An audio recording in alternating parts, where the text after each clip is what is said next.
Are you in the thick of a breakup right now? I mean, we all go through it. However, it doesn't have to last forever. This video is 5 ways to get over a breakup as a man, but ladies, you guys can use some of these tips as well. Let's get into it.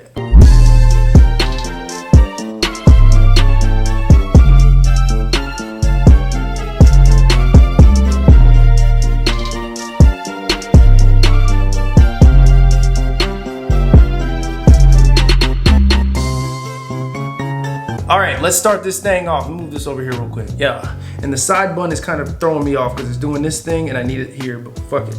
Anyway, number 1, feel the emotions and sit with them, okay? Pushing down the emotions is just gonna prolong the healing and you know, they're gonna come out somehow, some way, and at some point. So the best thing to do is when you feel the emotions, when it initially sets in, you wanna sit with them and you wanna feel them.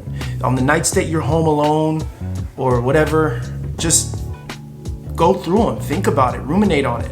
You know, you don't wanna push them down and just do stupid shit like go out, try to find you a new boo, try to go fuck on something, you don't wanna do none of that, all right? Number 2, dive into your purpose, hobbies, and the things that you enjoy.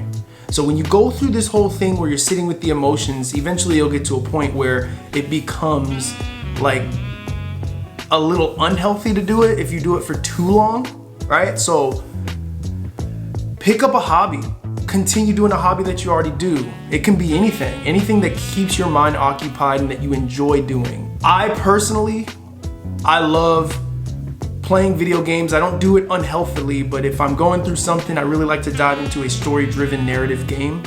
By the time this video is coming out, Final Fantasy VII Rebirth is out, and I'm playing that. I love making content, so I'm filming YouTube videos, I'm cutting up YouTube videos and writing down new ideas. I'm trying to build a channel, I'm trying to build a community of people. You can, I don't know, if you have a job, pick up some overtime, but only after you've gone through the emotions, only after you've felt them. Number 3, get back in touch with family and friends, or just hang out with them, right? Now, I don't condone cutting people off. Like you probably shouldn't have cut off your family and friends. But if you did, for whatever reason, reach back out.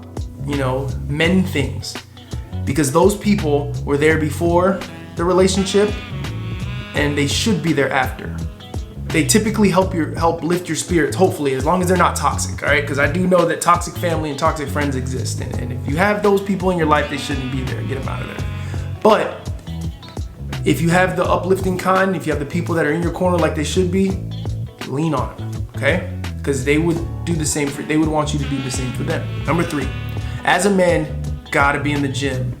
I'm not shaming anybody, I'm not body shaming, I'm not doing none of that, but I do think you need to be in the gym, you need to become the best version of yourself. And one of the ways to do that is to build an impressive physique, right? Not only does the gym help build your outward appearance, but it definitely helps you, it kind of clears your mind. It's a way of, it's very therapeutic.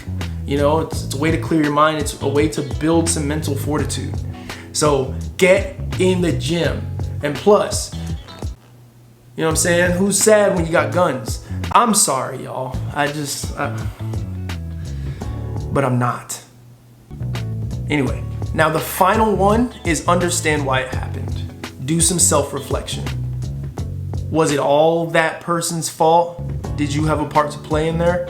How can you take this experience and make it better for the next person or better for yourself, right? You can learn a lot from a failed relationship. You can learn a lot from things that are happening to you in your everyday life. You know, nobody's perfect. Not you, not me, not your significant other. You know, the only person that's perfect, man upstairs. You can only strive to be, but you're gonna fall short. You're gonna make mistakes, you know, and some mistakes are detrimental to your relationship. But just, you gotta be able to take some accountability and some criticism and be able to improve, right? Obviously, I won't get into some of the mistakes that you could be making because there's so many, right? Everything it's unique to everybody. So what I think is a mistake might not be in your relationship. Everybody's got their own set of standards. Everybody's got their own set of boundaries, right? And everybody's got their own way of being and how they want a relationship to go. There's obviously a very baseline, way a relationship should be. Don't beat on each other, right? Or some dumb shit like that. I don't know. Can you say that on YouTube? I'm not sure. But just, remember how your relationship went. And even if the relationship wasn't going the way you want it, well, understand what it is that you do want from a relationship, and then create that standard and those boundaries. Take that into the next relationship and create those boundaries early on. Make sure that you're standing on business, right? Don't tolerate things that you don't want to tolerate, but also learn from your partner, grow. Next time, be patient as well. That's another thing that that's not in the tips to get over a breakup, but just to help you in the future, right? Because you guys are learning each other, right? Nobody's gonna come into a relationship with the perfect plan and the perfect plan. It's not gonna happen, right? Everybody's coming from a different spot. Learn from each other and learn how to be with each other, right? And if you can't, well, then you gotta break up and then you gotta go do this whole list all over again. But guys, thank you for listening to this. Hopefully this helps. If you have any other tips, please, down in the comments, let me know, man. Maybe I missed something. Maybe there's something that you've experienced in your relationship that might help others. So let's open it up. Also, I had mentioned on one of my training videos that I've got like names that I want to call my people, whether it's the Gale Gang or the Sean Squad. Well, one of my good friends and my client Ralph just gave me a new one, the Gale Force. How do you guys like that? Is that good? I like it. I like it a lot. So let me know. Gale Gang, Sean Squad, Gale Force in the comments. Thank you guys so much for watching. And y'all know I fuck with y'all the long way.